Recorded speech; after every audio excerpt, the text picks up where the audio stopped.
Dear students, good morning. How are you all? I hope all are fine at home. Through this video, today, through this video we are going to see the continuation of the previous lesson, classical civilization, classical age, which is called classical age and everything I told you in the previous video itself.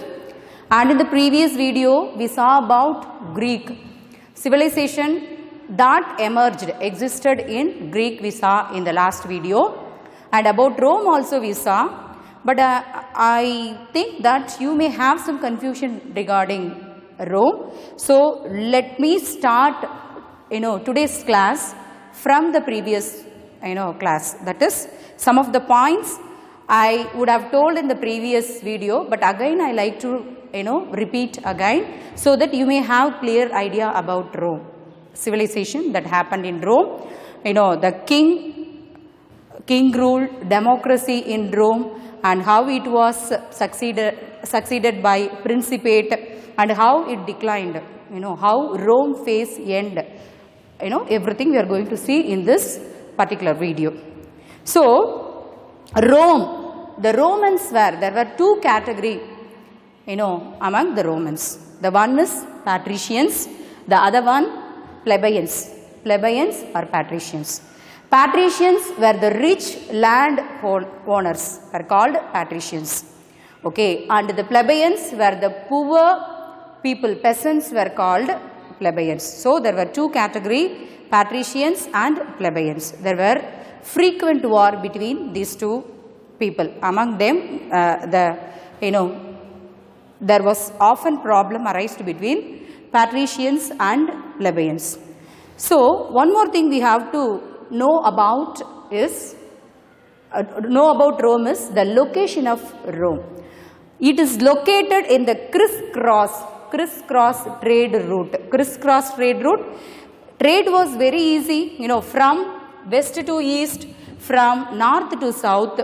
Traders can come and do their trade in Rome. So in that way, Rome location, was very useful for the traders from other countries. So next one, we have to recall about Tiberius Gracchus and Gaius du Gracchus. Tiberius Gracchus and Gaius du Gracchus, they were brothers. They were patricians. They belonged to patricians, that is rich land owners. Even though they belonged to patricians, they were for the side of the plebeians. They supported plebeians. They moved by seeing the sufferings underwent by the plebeians. So they fought for plebeians. So seeing the growth of these two brothers, Tiberius Gracchus and Gaius du Gracchus, they were killed by the other patricians. So even after their death, people they became very famous after their death, because the plebeians understood that they died because of their cause. So next, let's see about Delos. Delos is a slave market. Slavery was at its peak in Rome. Okay, so Delos is a particular place where the slaves were sold. A very famous place in Rome, Delos. The cultural development that took place after Alexander's death is called Hellenistic culture. So the important names that you remember about Romans were, the first one, Euclid, who formulated the basic theorems. Next one, Eratosthenes, he accurately calculated the diameter of the earth. Next one, Hipparchus, he was the founder of trigonometry. Okay, and the next one, Ptolemy, P gets silent here, Ptolemy, who developed a model of motion of the planet and stars. So these names you should remember. Then slave trades. There were many slave trades in Rome. Comparatively Greek. In Greek also we saw about slavery and slavers, but here the slave revolt, the fight that happened among the ruling class and and the slaves was very high in Rome, because there was a revolt. Okay, in that revolt nearly 70,000 slaves took part in that revolt. So the leader of the slaves, his name was Spartacus. Let me write his name on the board. Spartacus.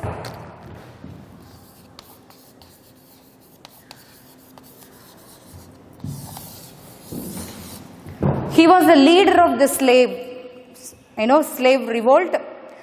His name was Spartacus.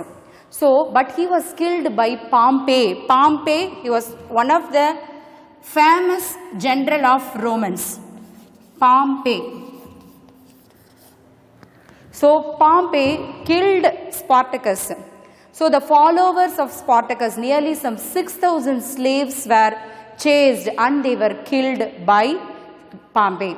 So, thus the slave revolt was crushed by the ruling party.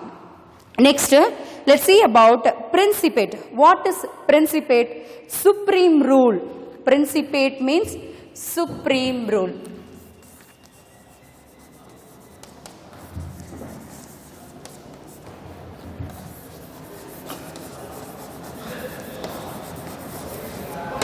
So in Tamil we call it as Mannarachi. So again from democracy to emperorship. So the generals of Romans, they fought against themselves. There were so many social problems. They put end to all the social problems that prevailed in Rome. But after that, what happened in Rome? The generals, the important generals of the Rome, they fought against themselves. For example, the war between Marius Cinna against Sulla. So these three were generals. Marius, Cinna against Sulla. Then Pompey against Julius Caesar. Julius Caesar was killed. Okay, Julius Caesar, the great, already I told you, our great English dramatist, Shakespeare has written a historical novel, historical drama based on Julius Caesar. So he was killed.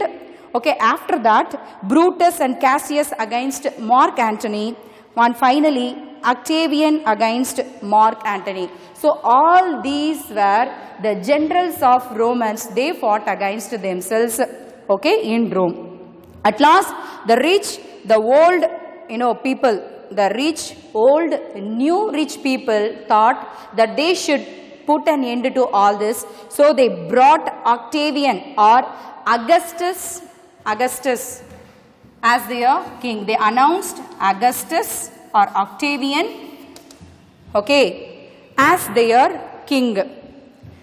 So this was, they thought that it was the final solution to establish political stability, political, power in Rome.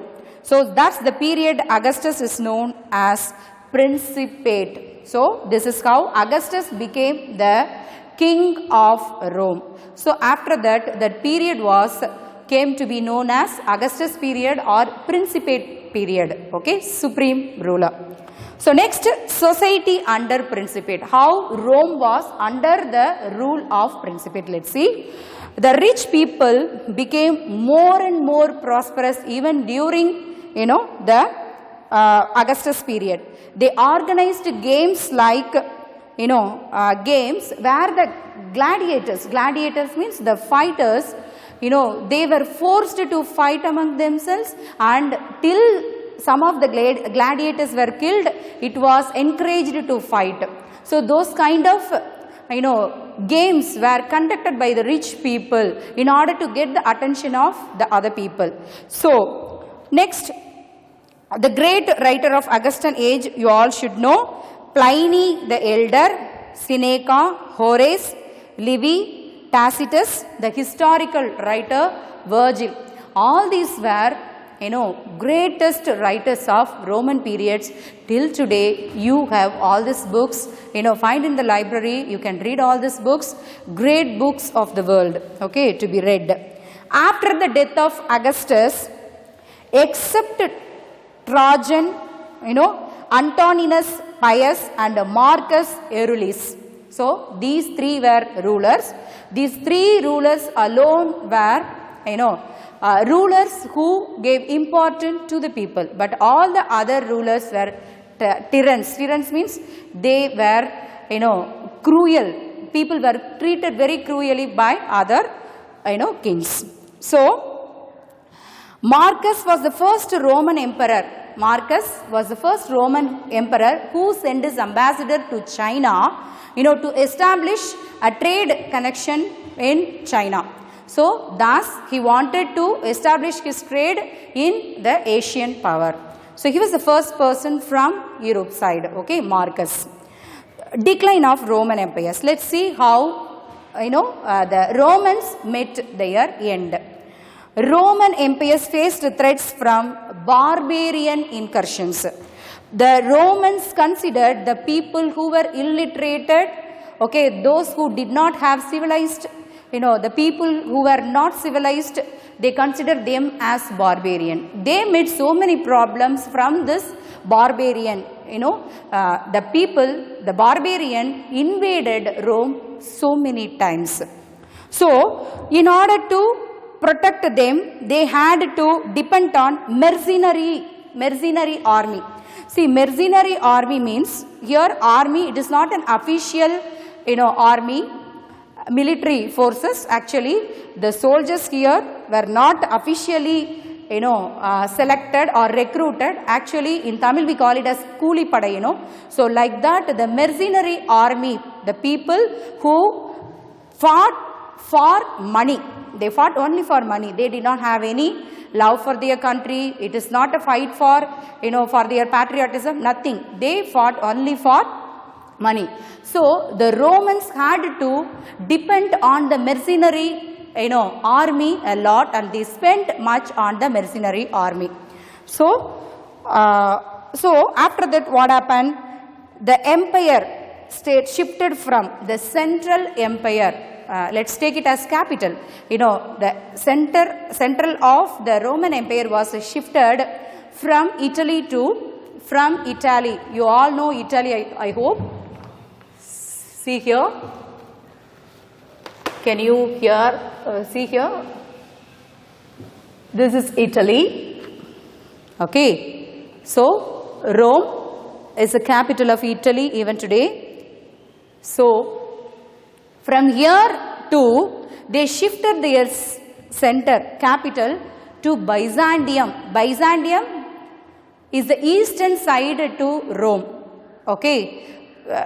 If you take this in western side, just opposite to that side, Byzantium. Byzantium is a place where the people, Greek speaking people, their language was actually Greek, but they were Romans actually. So the Romans shifted their centers from here to Byzantium. So ruling, this western side from eastern side was a great difficulty for them. Okay, administration problem they met as the distance was very vast. I hope that you understood. Okay, now actually Byzantium, Constantinople, the other name for Byzantium is Constantinople. Modern Istanbul. Modern Istanbul is called Byzantium.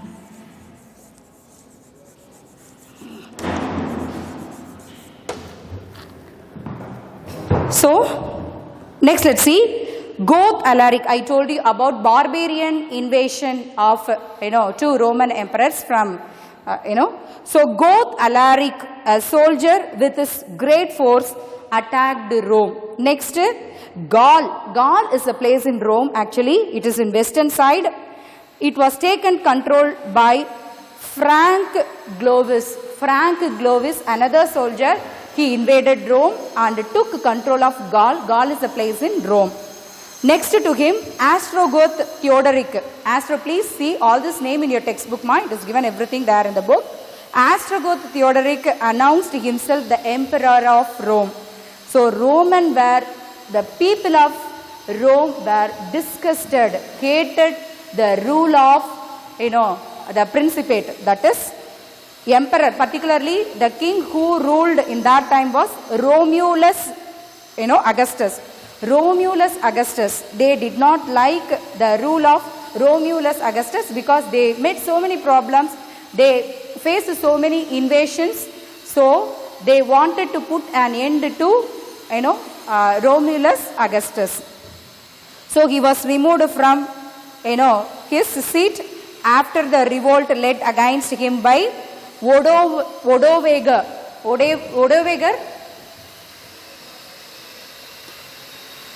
He was a great general of Rome. So under his, leadership, the king was removed. After that, Western Roman Empire came to end. So after he was removed, the Western Roman Empire met their decline. So this is how the Roman Empire, came to an end. Next, let's see empire building in East Asia, that is China. East Asia, empire building during the classical age. China. Okay. So first, let's see the fall of Qin dynasty. How, the Qin dynasty met its end. Wang Cheng was popularly known as Shi Huangdi, meaning first king, first emperor.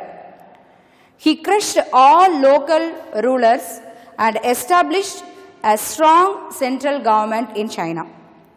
But uprising of the peasantry, unlike in other cultures, so many countries would have had, uprising of peasants. But here in China, it happened frequently. So they could not put full stop of the revolt of the peasants in China. So that was the main reason for the decline of Qin dynasty in China. After Qin, Han dynasty of China. Han dynasty and expansion of Chinese territories, let's see. Han dynasty founded by Liu Pang. The king name was Liu Pang. It was founded by Liu Pang. And nearly 400 years it ruled, dynasty of Han was ruling China. So their capital was Chang'an. Chang'an was their capital. Han dynasty's capital was Chang'an. The most powerful king was Yuti. The most powerful king of Han dynasty was Yuti. So his generals succeeded in driving away the Huns in the north. So Huns, don't get confusion with Han dynasty with Huns. Huns were the invasion. Don't get confusion with Huns with Hans. Now we are seeing about Han dynasty. Huns were the barbarian invasion from the north side to China. North side of China, invaded by Huns to China. So the general of UT succeeded in driving away the Huns. So thus they, started a powerful kingdom in China. So in the north, so after driving away the Huns, so they once again opened the Silk Route. China had Silk Route. Silk Route, it is a route for trade. So in that route, they exports silks. A large export trade and silk reached as far as the Roman Empire. So from China, they reached the Roman empires using the Silk Route. So in the north, artisans and herders, who were called herders? Herders, a person who looks herd of livestock, and a group of livestock were called herders. So the herders of rival barbarian dynasties brought in new techniques like the methods of harnessing horses Okay, and uses of saddle and stirrup. Saddle, you all know what is saddle, you know, the sitting place on the horse is called a saddle, and the stirrup where the rider can keep his foot. Okay, that is joined with the saddle, so that's called a stirrup. So the barbarians, you know, the traders, you know, helped them to develop a new idea in creating all this. Techniques of building bridges and mountain roads and seafaring, sea trading. So such innovations made Han Empire prosperous. At the beginning of the Christian era, the Han Empire rivaled that of Rome in size and wealth. So it was equivalent to Rome during the classical age in the, you know, east side, Asia. Buddhism came to China. So Buddhism emerged in India, we all know, you know. So Buddhism came to China. China is a Buddhist country, all of you know. So that Buddhism, though it was started in India, it reached China through the Silk Route. Okay, so through the Silk Route only from India to China, Buddhism was, you know, carried. Is it understood? So with Buddhism came the influence of Indian art to China, and from China this spread to Korea, and from that to Japan. So thus Buddhism that came from India to China spread to Korea and later to Japan. So Korea, then later to Japan. So Buddhism started from India and how it reached China and to Korea and then to Japan. You all would have understood now. Next, Han emperors found it extremely difficult. So at last how the Han empires met its end, let's say. Han emperors found it extremely difficult to control the big land owners of China. So after some decades of consolidation, China saw the emergence of several rival kingdoms marked by civil wars in North China. So people abandoned their homes and farms and fled from there to the Yangtze region beyond. So they ran to a region called Yangtze as they had to face so many problems here because of the land, rich landowners. Next, the period after Han ruled witnessed political instability across the country. So after Han, there was no powerful kingdom, founded in China. Political instability prevailed in China after the dynasty of Han. So now let's see about Christianity, rise of Christianity in Rome. So after a brief period of glory in the days of David and Solomon. So in the previous title we have seen about how Roman met their end after some time.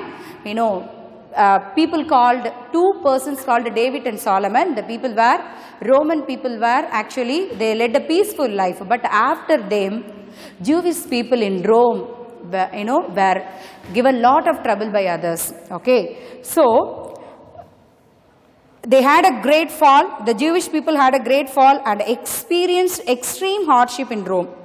While spreading out all over the Roman Empire and elsewhere, they hoped that a Messiah would arrive to restore their pristine glory. Pristine glory means their old glory. They were waiting, they were longing to get their old glory, and the Jewish people had a belief that a Messiah, a Savior would come to restore them from all the hardships.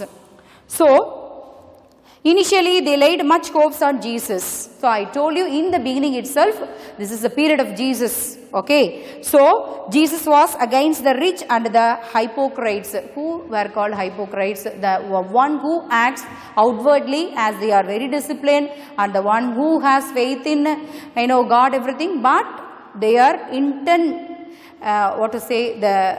they were actually against their outside they will act as if they are very good, but they are not really good. Though those people are called hypocrites. So Jesus Christ did not like the hypocrites. Okay, so and contempt certain observances and ceremonial activities of the Romans. This was not to the liking of the priest of the Romans. So many priests were there in Romans. So when directly Jesus contempt, criticized, scolded the unwanted rituals done by the priest, it was informed to the king. Okay, his name is Pontius Pilate. His name was Pontius Pilate. So he ordered to execute, executed, you all know how Jesus was crucified, you know. So thus Jesus was crucified. Okay, when the priest of Romans informed Pontius Pilate that Jesus was against their belief. So, looked upon as a political rebel by the Roman authorities, Jesus was tried and crucified, all that we know. So, after Jesus' crucifixion, Saint Paul started spreading the Christian doctrine brought by Jesus. So, Paul succeeded in his effort and Christianity gradually spread in Rome and other parts of the world also. Romans were prepared to tolerate Christianity, but the refusal of the Christians to pay respect to the emperor's image was viewed as political treason. You know, treason, political treason means what? Disloyalty. So, they somewhat later they accepted, they tolerated Christianity there in Rome, but they refused. The Christian people, those who followed Christianity, did not give due respect to the king. Okay, so they did not treat the king as God. Okay, so it was found as a treason, disloyalty to the king. So this was the problem the Christians faced. It led to the persecution of Christians. So what happened? So many Christians were killed when they refused to treat the king as God. Their property was confiscated. It was taken away from them, and they were thrown to the lions.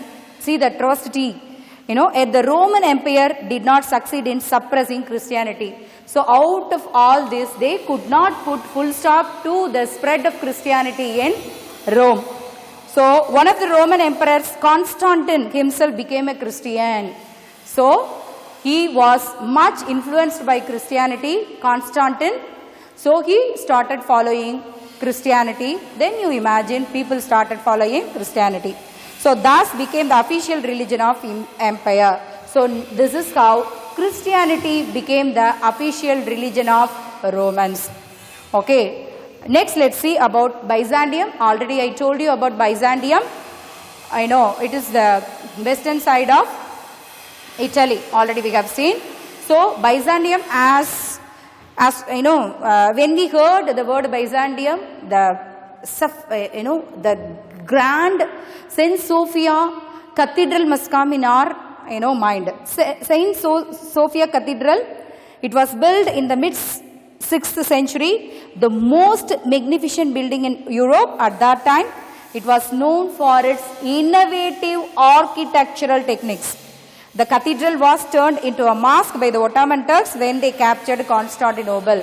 So, Constantinople was captured by the Ottoman Turks, the Muslim invaders.